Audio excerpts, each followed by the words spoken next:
اور یہ کہاں لے جا کر کے ڈالتے ہیں پتہ ہی نہیں رہتا. 5 سال میں ایک مرتبہ برساتی مینڈکوں کی طرح باہر آئے اور تمہاری خواہشات اور جذبات کے ساتھ کھیلا اور چلے گئے، غائب ہو گئے. ان سے کبھی آپ نے سوال کیا کہ ہم آپ کو منصبوں تک پہنچاتے ہیں، عہدوں تک پہنچاتے ہیں، اے لیڈروں ہماری کھانے پینے راشن گھر کپڑے لتے کی بات مت کرو، کم سے کم جس عہدے پر تمہیں اللہ نے بٹھایا وہاں جا کر میرے مصطفیٰ کی عزت کی تو بات کرو. کوئی کہنے والا تک نہیں ہے.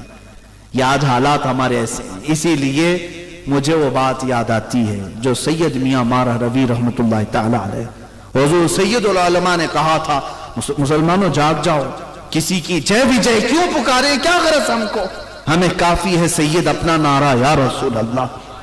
اور اگر آج تمہارے دکھ درد اور تمہارے بے کسی کا کوئی سہارا بن سکتا ہے تو صرف اور صرف رسول اللہ کی ذات ہے، میرے آقا صلی اللہ تعالیٰ علیہ وسلم کی ذات ہے. وہی تمہاری قسم پرسی کے وقت پہنچ سکتے ہیں، وہی تمہارے دلوں کے درماندار ہیں، باقی کوئی نہیں. یہ سب جھوٹے دعوے دار ہیں. سب لوگ تمہیں اسی طرح سے ہرے باغ دکھاتے اور اس کے بعد چل دیتے ہیں. تمہارا کوئی دکھ اور درد سمجھتا ہے اور مدد کو پہنچتا ہے تو صرف وہ محمد رسول اللہ کی ذات ہے. وہ دیکھو فالج ہو گیا، لقوہ ہو گیا، اور بوسیری امام بوسیری نے بستر میں پکارا تھا هو الحبیب الذی ترجا شفاعتہ لکل حول من الاحوال مقتحم، تو وہ مدینے سے چل کر میرے آقا خواب میں تشریف لائے. فالج کی بیماری والے کے لیے کوئی حکیم جلدی چل کر نہیں آتا، وہ رسول اللہ کی ذات ہے. بوسیری کے خواب میں آئے تو آئے، اپنے ہاتھوں سے جسم پر پھیر کر کے شفا بھی دیا اور ان کے قصیدے پر انعام میں اپنی چادر بھی عطا کیا. ہم نے تاریخ میں یہ بھی پڑھا جب امام احمد بن حنبل کی تہبند کھل رہی تھی اور جلاد ان کو کوڑے مار رہا تھا، ان کے دونوں ہاتھ زنجیروں سے بندھے تھے، امام احمد بن حنبل رونے لگ گئے میری تہبند کھل رہی ہے. جلاد نے دیکھا اچانک غیب سے 2 ہاتھ آئے اور ان کی تہبند کو مضبوطی سے باندھ دیا. اس کے بعد احمد بن حنبل ہنسنے لگے اور جلاد سے کہنے لگے اب مار تو کوڑے اور مار اور کوڑے مار. وہ یعنی حیرت میں آ کر کے کوڑا رکھ دیا اور پوچھا یہ کیا ہوا، تیری لنگی تیری تہبند کھل رہی تھی، یہ کون آیا جو تیری تہبند کو سنبھال لیا؟ امام احمد بن حنبل نے اپنی وارفتگی میں کہا تھا جس کے لیے کوڑے کھا رہا تھا وہ ہاتھ آ گئے ہیں. اور یہی تو مسلمانوں ہمارا عقیدہ بھی یہی ہونا چاہیے کہ مرو بھی تو حضور کی نام پر، کہ ہم قبر میں جاتے ہیں تو بھی ہمارے بزرگوں نے ہمیں یہ عقیدہ دیا ہے. فرشتے اگر آتے بھی ہیں تب بھی ہم یہ کہتے ہیں اب تو پائے ناز سے اے فرشتوں کیوں اٹھو، اب تو پائے ناز سے اے فرشتوں کیوں اٹھو، مر کے پہنچاؤں یہاں اس دل ربا کے واسطے. یا رسول اللہ صلی اللہ تعالیٰ علیہ وسلم، حضور پاک صلی اللہ تعالیٰ علیہ وسلم کے لیے ہی امام اہل سنت نے فرمایا تم آج یہ سمجھ لو، آج یہ سمجھ لو کہ تمہارے دکھ تمہارے درد اور تمہارے غم میں کوئی پرسان حال ہے تو مدینے کا تاجدار ہے. اس رسول پاک کی ذات کو ہم نے پڑھا ہے ہرن اپنے بچوں کی جدائی پر روئے تو میرے آقا بے قرار ہو جائیں، اور اس کی ضمانت کے لیے ہرن کے شکاری کو کہیں کہ اسے چھوڑ دے اپنے بچوں کو دودھ پلا کر آئے گی. یہ واقعہ بھی آپ نے سنا ہوگا. حضور منبر پر خطبہ دے رہے تھے، وہ لکڑی جس کو حضور پکڑ کر کے خطبہ دیتے تھے اسے چھوڑ دیا، لکڑی نے رونا شروع کیا، حضور خطبہ چھوڑ کر کے آ گئے، اس لکڑی کو اٹھایا سینے سے لگایا. وہ رسول محتشم صلی اللہ علیہ وسلم ہرن کے رونے کو برداشت نہیں کر پاتے، لکڑی کا رونا نہیں دیکھ سکتے. تم تو امتی ہو، میرے مصطفیٰ کے غلام ہو، ایک بار اگر ان کے دربار سے وابستہ ہو گئے تو پھر دیکھنا جس رات کو بھی تم پکارو گے میرے آقا کو وہ آقا ضرور تمہارے اپنے دیدار سے مشرف کریں گے. سنا ہے آپ ہر عاشق کے گھر تشریف لاتے ہیں، یا رسول اللہ میرے گھر میں بھی ہو جائے چراغاں، میرے دل میں بھی ہو جائے چراغاں یا رسول اللہ. عزیزان گرامی، اعلیٰ حضرت کے اسی شعر پر میں اپنی گفتگو کو سمیٹتے ہوئے ختم پر لاتا ہوں. تم سمجھ لو آج کی زمانے میں کوئی تمہارا دوسرا درماندہ نہیں ہے، کوئی تمہارا دوسرا آسرا اور سہارا نہیں ہے.